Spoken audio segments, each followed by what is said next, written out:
warahmatullahi wabarakatuh. Pemirsa, apa kabar Anda? Ketemu lagi di program Talk Show Gerbang Indonesia di G Talk Show. Dan seperti biasa, kita akan banyak bahas tentang bagaimana penanganan COVID-19 di Nusa Tenggara Barat. Sekarang saya sedang bersama dengan Ketua DPRD Lombok Tengah, Bapak M. Tauhid SIP. Beliau merupakan politisi Gerindra dan sekarang menjadi Ketua DPRD Lombok Tengah. Kita akan banyak membahas tentang bagaimana dampak COVID-19 bagi anggaran dan juga bagaimana kemudian dampaknya bagi pembangunan di Lombok Tengah. Dan kita nanti juga akan banyak bicara juga bagaimana kemudian kita bisa sama-sama keluar dari proses pandemi ini. Pak Ketua sehat ini? Alhamdulillah sehat. Masih bisa beraktivitas seperti biasa? Insya Allah. Pak Ketua, ini Lombok Tengah masih juga sedang mengalami proses untuk keluar dari pandemi ini. Tapi kalau menurut pengamatan Pak Ketua sendiri selama dari awal keberadaan COVID-19 sampai sekarang, seperti apa proses penanganan oleh pemerintah daerah? Ya, alhamdulillah, terima kasih Dinda Budiman atas keluangan waktunya untuk bisa berbagi informasi berkaitan dengan wabah yang sedang mengkhawatirkan kita ini. Sebab sebagaimana kita ketahui bersama bahwa corona atau COVID-19 ini telah dinyatakan sebagai pandemik oleh World Health Organization atau WHO, bahwa penyebaran coronavirus COVID-19 ini telah menimbulkan wabah penyakit dan menyebabkan kedaruratan kesehatan. Bahkan tidak saja menimbulkan kematian, bahkan juga menimbulkan ekses kepada perekonomian, pertumbuhan ekonomi, terutama yang kita hadapi sekarang. Bukan hanya ekonomi, kemudian pembangunan juga, kemudian berkaitan dengan juga sosial kemasyarakatan. Dan alhamdulillah dalam beberapa saat ini sejak corona ini mewabah ke daerah kita, lalu pemerintah daerah telah melakukan upaya-upaya bersama kita selaku jajaran pemerintahan daerah Kabupaten Lombok Tengah, bahkan telah melakukan perubahan peraturan bupati sampai 4 kali itu, yang dimana anggarannya itu kita tempatkan pada pos belanja tidak terduga, yang dimana sebelumnya di BTT atau belanja tidak terduga sebelum corona ini mewabah, kita hanya menganggarkan 2,56 miliar. Dana tidak terduga. Nah, dana tidak terduga itu hampir 2,56 miliar. Okay. Ya, itu maksud peruntukannya adalah ketika ada terjadi bencana-bencana alam, gempa bumi, kemudian puting beliung, banjir dan lain sebagainya. Namun ketika wabah corona ini mewabah, di sanalah kita bersama pemerintah daerah melakukan refocusing. Refocusing untuk memfokuskan penanganan yang berkaitan dengan corona. Bahkan sampai 4 kali dilakukan perubahan bupati yang berkaitan dengan penjabaran APBD tahun 2020, itu sampai terakhir kita kemarin menganggarkan 71,1 miliar. 71,1 miliar. Ya. Itu yang hasil refocusing. Iya, hasil refocusing. Di mana ini kan pertama perubahan bupati itu sekitar 51, sekian miliar. Kemudian perubahan bupati itu mencapai 148 miliar. Kemudian perubahan ketiga dan keempat tercapailah angka 71,1 miliar. Ya, itu dihajatkan untuk pemulihan ekonomi, kemudian jaring pengaman sosial, dan terutama untuk kesehatan, pos kesehatan. Oke, gitu. oke. Nah, proses refocusing sendiri Pak Ketua bagaimana ininya? Ya, itu kan refocusing itu kan atas instruksi PP atau apa itu ya, Inpres. Ya, dari Ya. Presiden ya. Iya itu. Cuman saya lupa. Artinya tidak lewat pembahasan di Ya, DPR. itu karena eksekutif pada saat itu diberikan kewenangan untuk melakukan refocusing, penyesuaian. Tapi Ya. terdetek semua oleh Iya. Ketika peraturan bupati ini sudah dilakukan perubahan, kemudian disampaikan kepada pimpinan. Ya, bahkan itu sampai 4 kali dilakukan perubahan-perubahan dan kita finalkan pada pembahasan APBD perubahan tahun 2020. Artinya kan banyak yang kemudian beredar ya, mungkin pemahaman yang kurang apa ya, Iya. kurang tepat bahwa refocusing itu ansih kewenangan eksekutif saja, tidak ada obrolan dengan DPR. Iya. Itu kan sebelumnya kita juga coba untuk melakukan duduk bersama tim anggaran pemerintah daerah pada saat itu supaya kita selaku memiliki hak budgeting, hak anggaran supaya ikut dilibatkan dalam perumusan peraturan perubahan peraturan bupati tersebut. Namun itu dikuatkan oleh Impres atau apa itu Perpres itu yang berkaitan dengan refocusing itu diberikan kewenangan kepada eksekutif. Namun ketika kewenangan itu diberikan setelah dilakukannya penyesuaian seperti itu, kemudian baru kita diberikan sifatnya seperti apa ya, laporan. seperti gitulah antara Pak Ketua, lainnya. sebelum nanti kita bahas tentang bagaimana dampaknya bagi struktur anggaran kita di 2021, tapi yang menarik ini soal dana refocusing ini. Apa sejauh ini Dewan melihat pelaksananya sudah sesuai dengan keinginan pengejauhan tahan dari rakyat, sehingga kemudian 71 ini memang terserap untuk hal-hal yang urgent tadi. Ya, alhamdulillah di sinilah kita mempergunakan hak pengawasan kita. Bahkan di DPRD sendiri kita membentuk panitia khusus untuk mengawasi, memonitor pelaksanaan dalam upaya-upaya untuk pencegahan wabah corona ini. Ya. Sehingga sampai dengan sekarang ini pansus ini sedang bekerja, belum dia memberikan laporan melalui sidang paripurna di DPR. Oh, masih bekerja? Masih bekerja, ya. Apa saja ininya? Yang berkaitan dengan waktu itu kan APD, yang masker, kemudian seperti apa pembagian jaring pengaman sosial, kemudian seperti apa UMKM kita ini supaya hidup kembali. Ya, jadinya alhamdulillah upaya-upaya yang telah dilakukan oleh pemerintah daerah selama ini, ya alhamdulillah. Penilaian dari Dewan sendiri udah anggaran yang besar itu udah sesuai porsi-porsinya ya. Iya. Cuman secara teknis mungkin nanti bisa kita kita melakukan mungkin duduk bersama eksekutif seperti apa. Kita kan hanya berbicara dengan kebijakan anggaran. Tapi selaku Dewan yang melihat proses penanganan COVID-19 ini, Pak Ketua, dari awal sampai sekarang ini memang sesuai dengan keinginan Dewan ya kira-kira? Iya.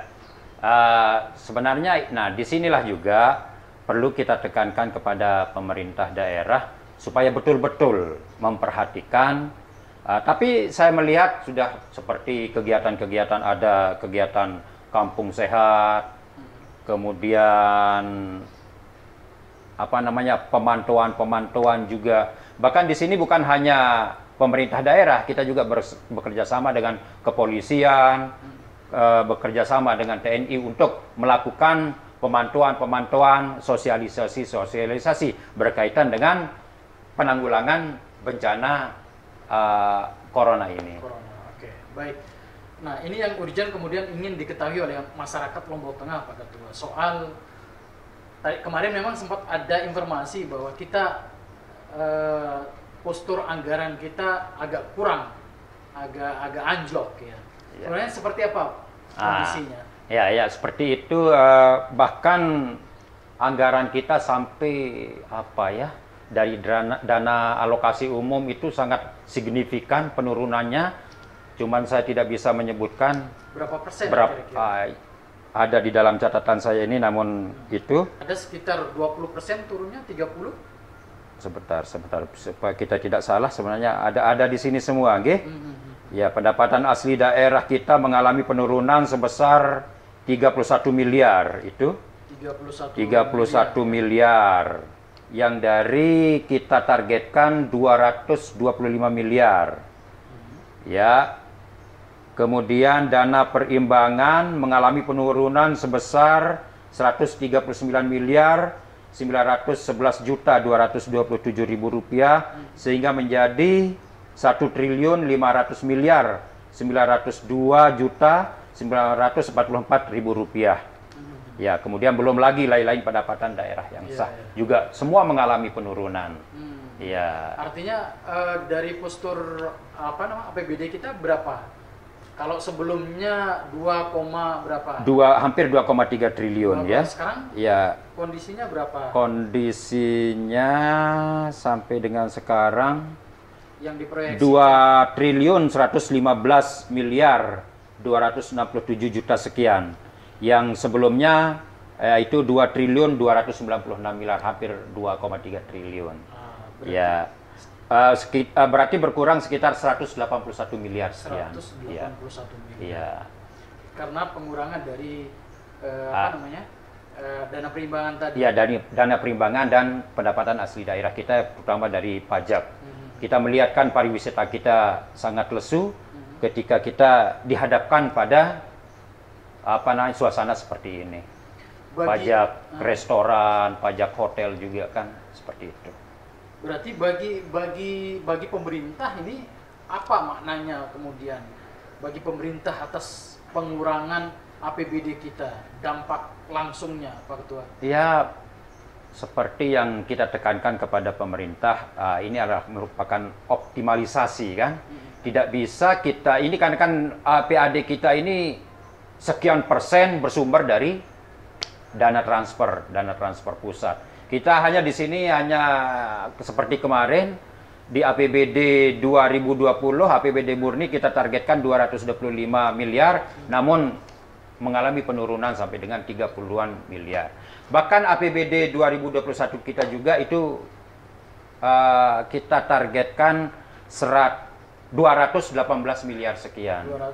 Iya. Yang tadi itu APBD 2020. 2020. Awalnya kita targetkan 225, tapi dengan terjadinya virus corona ini sehingga mengalami penurunan sampai dengan 37 miliar. 37 ya, miliar. Hampir seperti itu. Kemudian kemarin kita mau bahas APBD 2021, sudah kita selesaikan QAPPAS-nya. Kemudian pada sidang paripurna yang terakhir itu disampaikan oleh Bupati bahwa PAD kita juga mengalami penurunan. Di 2021 ini. Ya, sampai 7 miliar lebih. Ya. Artinya berarti akan berdampak pada proses pembangunan dong Pak Ketua? Oh, jelas.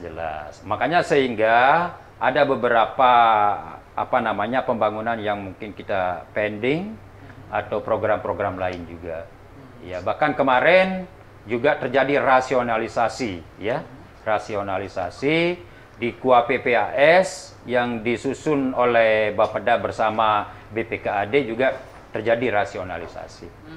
Ya. Di sektor-sektor mana saja? Nah, itu dia belum kita ini secara garis besarnya saja berdasarkan kebijakan umum anggaran kemarin. Bahkan di kita sendiri di Sekretariat DPRD juga terjadi pemangkasan atau rasionalisasi seperti itu. Ini tidak lain adalah untuk kita mengantisipasi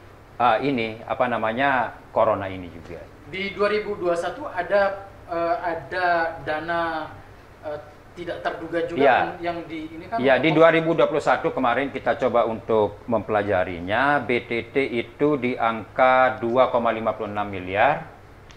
Ya, tapi ini kita mau mau melakukan pembahasan. Kemudian kan seperti apa kemudian OPD mana saja yang kita libatkan untuk melakukan apa namanya, apa kita pakai bahasa untuk corona ini. Penanganan. Iya, penanganan corona ini. Sudah jelas saya melihat di sini ada dinas kesehatan. Tapi seperti kita peningkatan usaha kecil mikro kita seperti apa? Tentu saja di dinas koperasi atau perdagangan dan lain sebagainya. Berarti 2,56 miliar ini ya, diperuntukkan untuk sektor yang tadi ya, ya. COVID-19. Ya. Mungkin bagian juga dari sana. Tapi kita belum tahu sejauh ini kan ada dalam Permendagri 64 tahun 2020 sebagai pedoman penyusunan APBD tahun 2021. Di sana ditekankan berkaitan dengan penanganan COVID ini, pertama kesehatan, kemudian ekonomi untuk meningkatkan UMKM kita, kemudian jaring pengaman sosial. Tapi seperti apa? Seperti kesehatan itu berapa alokasi belanjanya, kemudian untuk pertumbuhan ekonomi berapa, dan jaring pengaman sosial berapa. Itu masih secara umum. Oke, Pak Dalam Ketua, waktu dekat kita akan coba untuk membahasnya. Ya. Berarti yang tadi itu masih bentuk-bentuknya masih apa ya? Masih tidak terperinci ya, tidak detail ya. Pak Ketua, dari pengurangan anggaran tadi yang terdampak langsung, apakah di belanja langsung kita atau belanja tidak langsung? Belanja tidak langsung juga terdampak. Ya, seperti di belanja langsung kita beberapa pembangunan juga kita pending, kemudian bahkan untuk pembayaran sisa kantor bupati juga kita sedikit, kita potong sedikit, kemudian utang juga kita di SMI untuk pembangunan Pasar Jelojok juga kita sedikit. Ya, belum lagi belanja tidak langsung seperti perjalanan dinas, uang makan minum, biaya rapat-rapat juga semua terpangkas ya. Artinya 2021 itu agak menyakitkan berarti ya, kira-kira Pak Ketua. Makanya kita tekankan kepada pemerintah daerah dalam hal ini. Sebenarnya kemarin kami minta rinciannya seperti apa. Untuk penanganan kesehatan berapa kita akan alokasikan, kemudian. Tapi nanti kita akan tahu ketika kita akan membahas lebih mendalam berkaitan dengan nota keuangan APBD 2021 ini. Insya Allah minggu depan kita akan coba mendengar dari tim anggaran pemerintah daerah dan beberapa OPD teknis yang berkaitan dengan penanganan ini. Ya. Kan Lombok Tengah ini sedang seksi Pak Ketua. Ya. Artinya daya dukung anggaran juga sangat dibutuhkan untuk menopang beberapa pembangunan kita menuju 2021 kalau misalnya MotoGP udah mulai siap. Nah, kira-kira kalau melihat kondisi keuangan kita bisa ndak menopang yang tadi itu Pak Ketua? Nah, itu dia kemarin pada saat sidang paripurna melalui pemandangan umum fraksi Partai Gerindra, kita minta kepada eksekutif supaya jangan kita pesimis untuk memenuhi target PAD. Kita harus optimis, di mana peluang MotoGP ini adalah merupakan faktor yang bisa kita jadikan sebagai pertumbuhan ekonomi dan pertumbuhan pendapatan asli daerah kita. Ya, tentu dalam hal ini kita harus menyiapkan segala sesuatunya, perangkat-perangkat yang berkaitan dengan hal-hal itu, sebab sekian ratus ribu orang yang akan berkunjung ke Lombok Tengah. Ya, tentu inilah peluang ini perlu kita tangkap sebagai peluang untuk menumbuhkan perekonomian dan menumbuhkan pendapatan asli daerah kita. Jangan hanya karena kita berargumen COVID, corona, kemudian itu membuat kita pesimis, tapi saya berkeyakinan bahwa insya Allah kita akan terlepas dari wabah yang mengkhawatirkan ini. Berarti Pak Ketua yakin momentum MotoGP ini sebagai jalan keluar Lombok Tengah dari resesi ekonomi gara-gara COVID ya? Ya, insya Allah itu adalah bagian dari itu juga. Ya, selain pertanian, sebab MotoGP ini kan tentu permintaannya seperti di dinas pertanian, sayur mayur, kemudian untuk kebutuhan sehari-hari itu ya, perhotelan itu, permintaan seperti itu, perikanan, pertanian, insya Allah Ya. Nah, kalau kalau tadi kan ada kaitannya, Pak Ketua sudah menjelaskan bahwa COVID-19 ini tidak hanya berdampak pada sektor kesehatan, berdampak pada kesehatan, tapi ada ekonominya, kemudian ada dampak sosialnya. Nah, kalau menurut pengamatan Pak Ketua, seberapa downkah, seberapa terhenyakkah masyarakat Lombok Tengah gara-gara COVID-19 ini? Ya, sebenarnya kita harus bangkit ya. Sudah beberapa bulan ini kita merasakan kita sangat terpuruk. Kita merasa keluar rumah saja sudah trauma, seakan-akan kita tertular oleh corona ini. Namun kita melihat sekarang kan pemerintah daerah dalam hal ini sangat gencar untuk selalu menekankan kepada kita selaku masyarakat untuk selalu menjaga jarak, mempergunakan masker, dan ini ya berkaitan dengan artinya masyarakat udah mulai bangkit kalau melihat. Saya ini kan berangkat dari sebuah desa yang juga bermasyarakat, bergaul bersama masyarakat, juga kita memberikan himbauan-himbauan seperti itu. Secara psikologis masyarakat udah mulai sebenarnya masih, tapi ya? Kalau dia terus berdiam diri saja di rumah, nah seperti ini kan. Iya, kita melihat sudah mulai bangkit, perekonomian di desa-desa juga sudah mulai bangkit. Bahkan kemarin sangat menyakitkan, khususnya kita di lembaga DPRD, anggota DPRD, bahkan kita rela dana program aspirasi kita terpangkas untuk penanganan COVID ini. Tapi alhamdulillah setelah kemarin APBD perubahan dikembalikan beberapa persen, dan kemudian itu kita gerakkan kembali kepada desa-desa seperti penataan lingkungan, irigasi, rabat jalan, sumur bor, dan ini kita tekankan juga yang ikut mengerjakan proyek-proyek atau program-program aspirasi ini di masyarakat yang sekitarnya. Ya. Berarti sekarang sedang dikerjakan. Alhamdulillah masyarakat kita sangat respon, sangat bergembira dengan lingkungannya ditata. Kemudian ada kita sumur bor yang memang pada saat-saat kemarin kan musim kemarau, sangat sulit untuk berkaitan dengan air bersih. Kemarin juga sempat reses juga Pak Ketua. Sempat juga membawa misi penanganan COVID-19 ini. Iya, kita selalu tekankan bahwa seperti apa yang saya sampaikan tadi, bahwa pentingnya untuk menjaga diri, pentingnya untuk menjaga kesehatan, pentingnya mempergunakan masker. Itu juga bagian dari sosialisasi yang kita lakukan melalui reses. Selain kita menjaring aspirasi masyarakat. Berarti selain itu juga kan ada program pemerintah juga ya, mulai dari yang untuk menuju new normal ini. Kan ada mulai dari kampung sehat, lalu kemudian ada perda untuk memberikan denda. Ini udah memberikan dampak juga ya menurut Pak Ketua. Ya, kita selalu memberikan pemahaman kepada masyarakat. Lebih-lebih bulan kemarin kan kita sana-sini kita mendapat undangan untuk mengikuti perayaan Maulid Nabi. Di sana juga terjadi kerumunan massa. Tapi tetap setiap kita melakukan kehadiran kita di tempat-tempat publik, selalu kita sempatkan diri untuk melakukan sosialisasi. Itu juga bentuk pertanggungjawaban kita selaku pemerintahan daerah untuk bagaimana menyehatkan masyarakat kita di sekitar kita. Oke, baik.